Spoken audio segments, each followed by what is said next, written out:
Welcome back to part 2 of lecture. We've talked in great detail about Piaget and his theory around cognitive development for adolescents. We're going to move into information processing, talk a little bit about the cognitive changes that occur, and then also look at language development and how school supports all of those pieces. So let's go ahead and jump right into information processing. Information processing has a lot of great growth during this time. The first one being working memory. We see a lot of higher orders in the prefrontal cortex and the connections to the other parts of the cerebral cortex.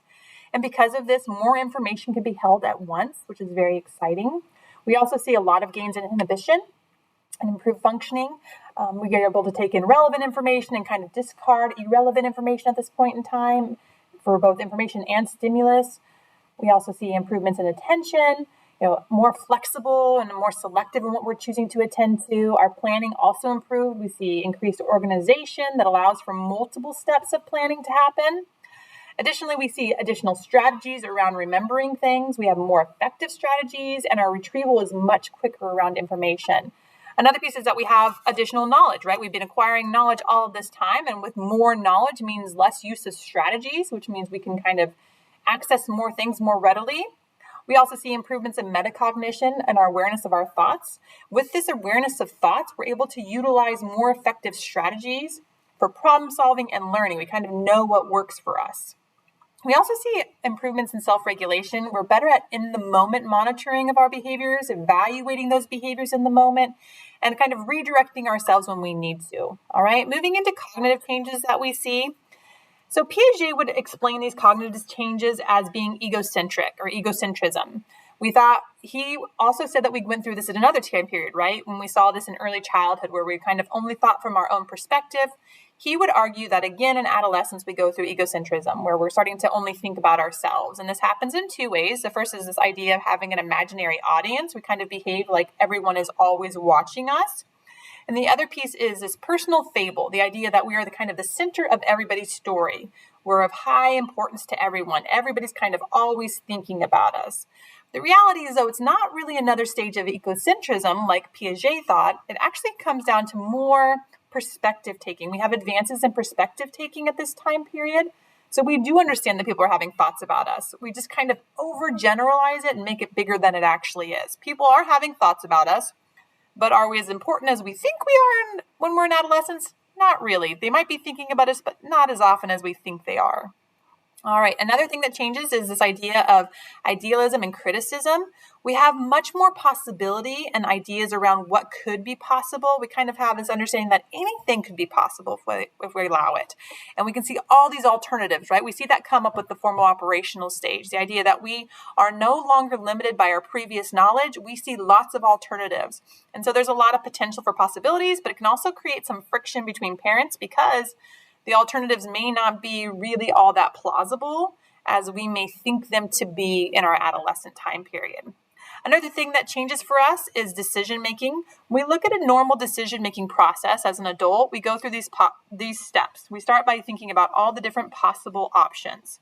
Once we have all those options, we weigh them, right? We think, okay, what is going to be best for us? What could come from this that's good? What could come from this that's bad? And then we assess the likelihood of all those bad and good qualities. Okay, if I do this, there's a high chance that there's something that's positive that's going to come out of it. And then we enact it and we evaluate whether or not we were right. And then we take that information, kind of store it for future occurrences. If this happens again, I'm going to remember that this situation played out really well, or I'm going to remember that it didn't really play out that well, so maybe I'm going to make a different choice at this time period. As an adult, we are able to do that. It's a little bit different for adolescents still. They still go through the first process of, I have lots of different options I can do. But the other pieces are really impacted. The first one being that they're very emotionally charged. We remember that from that piece in their brain that's kind of experiencing things a little bit more intensely. And so they're more likely to make a risky decision if it's what we call a hot or emotionally charged situation where there's a high risk situation where there's going to be a big payoff. If there's going to be a big payoff, they're more likely to make a high risk decision. We also see that this time period that if we were to offer them a smaller reward immediately over a larger reward, but having to wait, they are going to be more likely to choose the smaller reward immediately. So that delayed gratification really hasn't come into place yet. They're going to want to do things immediately. They want things now. Another thing that we see is that peers really increase the likelihood of making a risky decision. So if they have friends around, they're more likely to not weigh all of the pros and cons or start assessing that likelihood of them happening. They're more likely to kind of just engage. Also, the weighing of pros and cons for them is pretty ineffective from a place of that a lot of these decisions they're making for the first time. And if you have no previous knowledge about how things have played out, it's really hard for you to weigh whether or not it's a good decision or a bad decision. Another thing that's really important to remember is that a lot of decisions can feel very overwhelming at this age range. All right? Let's go ahead and take a look at how all of these things differ based on sexes. We know that girls have higher scores in reading and writing, and this is really because we can see all the way back to early childhood, all of those additional verbal stimulation being given by the mother, and that happens from early childhood all the way through adolescence, and we just see that kind of paying off in reading and writing. They do have higher scores in counting, arithmetic, computation, and basic math concepts, and we think this is also because of that verbal piece that they're having. And boys tend to have higher scores in abstract and spatial math skills.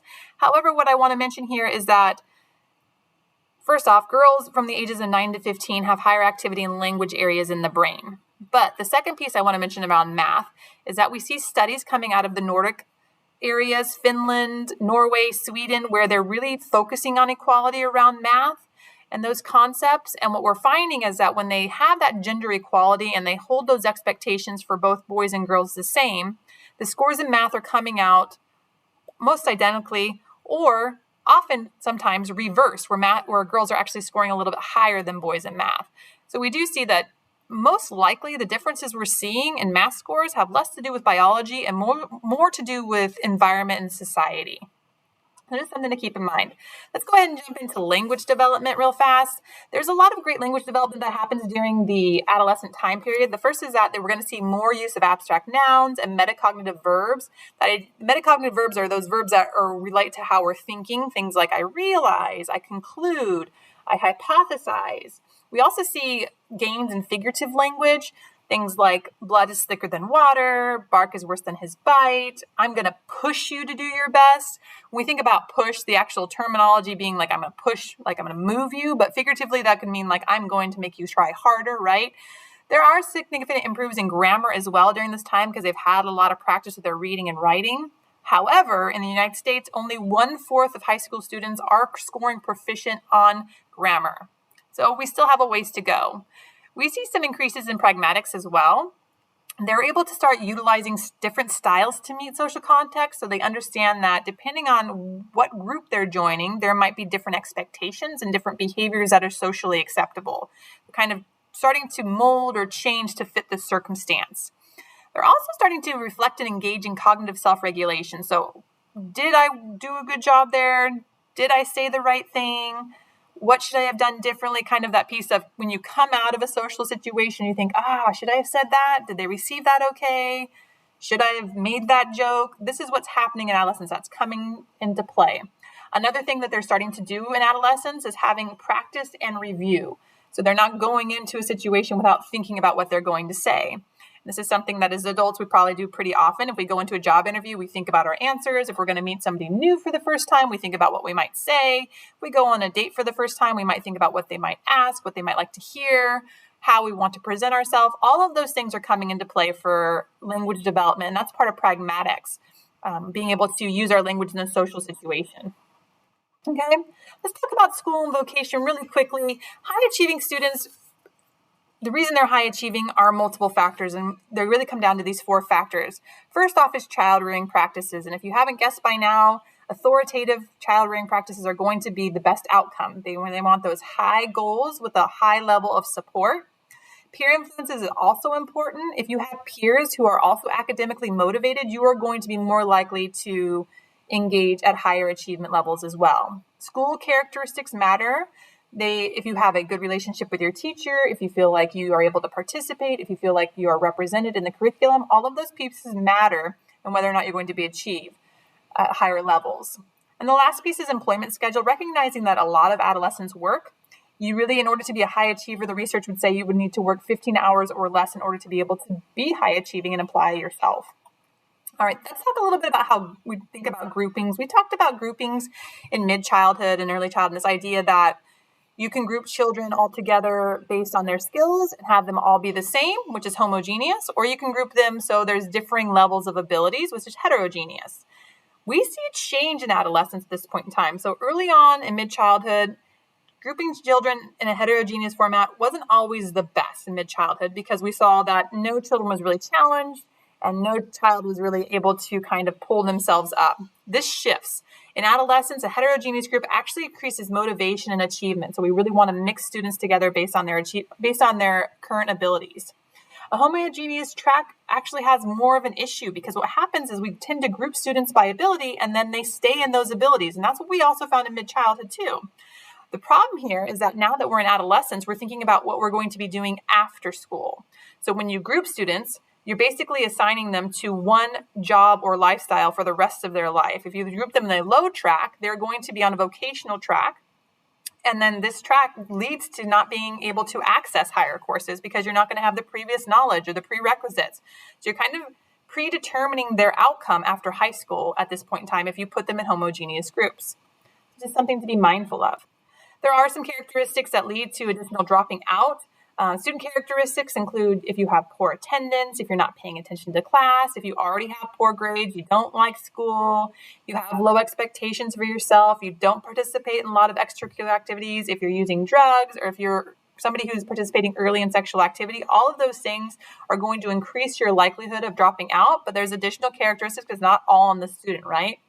Family characteristics include having very little support, having parents that have previously dropped out, parents that are not involved in your schooling, if there's a lot of anger and punishment for poor performance at school, having a single parent household, if your parents divorced in high school, or if you change schools a lot, that actually also leads to more likelihood to drop out. And the last piece is the school characteristics, so having larger class sizes, no relationships with the teachers, curriculum that you feel like you're not really attached to, having very low input in what gets done, what's said in class, having a lot of students at your school. I think there's a disconnect with the teachers and with the class sizes. Being from a school with lower socioeconomic status or segregated neighborhoods. So if you think about that, getting less resource, less access, and having higher poverty rate neighborhoods also impacts dropping out rates. So a lot of factors can go into whether or not a student is going to drop out. Some of them having nothing to do with who they are. All right, let's talk about how we can prevent that. There's some pieces here. The first one is supplemental academic instruction and counseling, and this is going to be really valuable because we understand that as students are at the point of dropping out, they probably have fallen behind in their schoolwork, so they're going to need some support to catch up.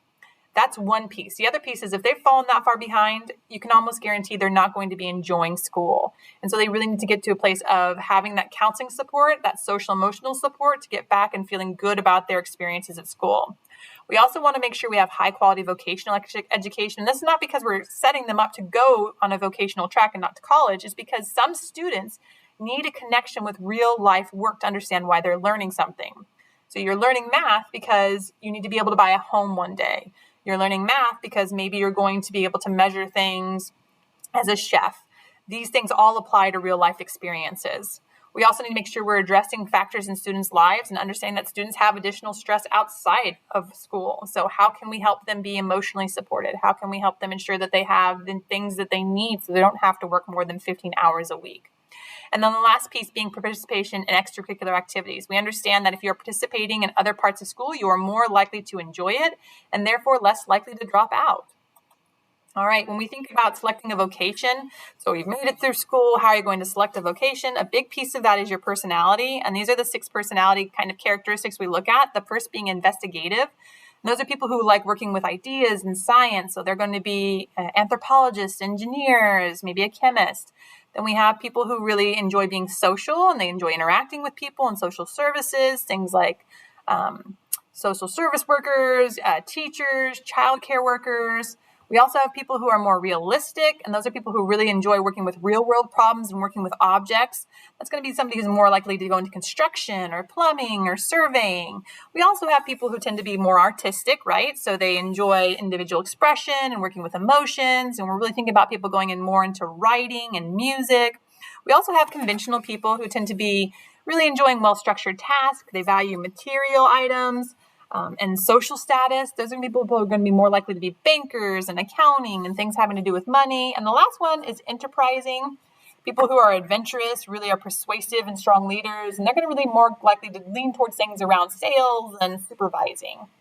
Now, in selecting a vocation, obviously there are factors that influence that. The first being family influences. We know that students that come from higher socioeconomic status tend to lead into higher paying jobs, higher vocation status jobs. We also understand that parents who have authoritative parenting are more likely to have students go to college. We know that if you have a good relationship with your teacher and your teacher has high expectations for you, you're more likely to go to college and pick a vocation of higher status. And we know that gender stereotype plays a big part in whether or not you're going to pick certain characteristics or certain jobs. If we view a job as a male-dominated field, girls are going to be less likely to select that job. All right, and with that, we're done. We're going to come back and we're going to do the social emotional, and then you'll be done with all of your lectures. So hang in there. I'll see you then.